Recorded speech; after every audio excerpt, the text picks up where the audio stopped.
To bring prosperity to our people, we must promote the growth that creates opportunity. In this effort, let us not forget that we've made enormous progress over the last several decades. Closed societies gave way to open markets. Innovation and entrepreneurship has transformed the way we live and the things that we do.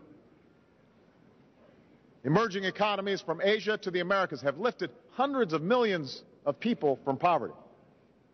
It's an extraordinary achievement. And yet 3 years ago, we were confronted with the worst financial crisis in 8 decades.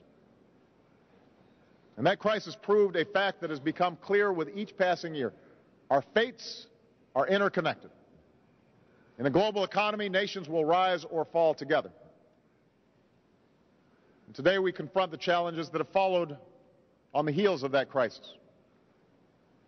Around the world, recovery is still fragile.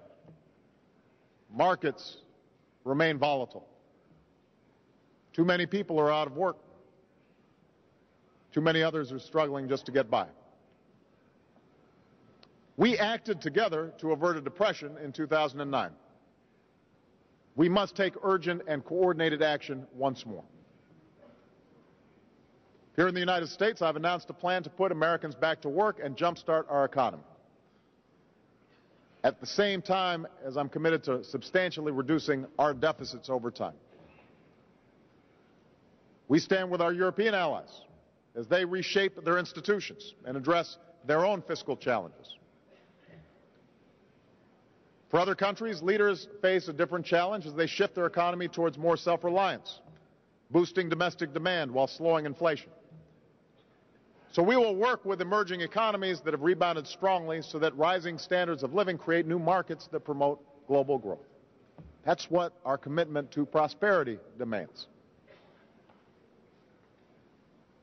To combat the poverty that punishes our children, we must act on the belief that freedom from want is a basic human right.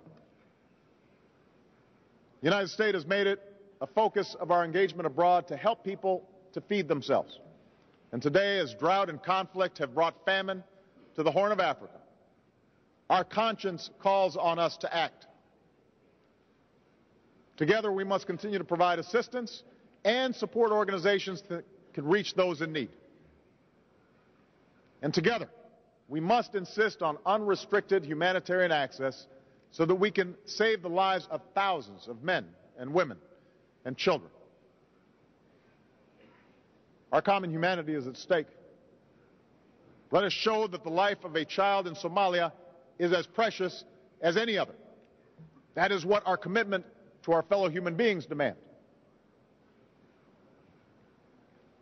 To stop disease that spreads across borders, we must strengthen our system of public health.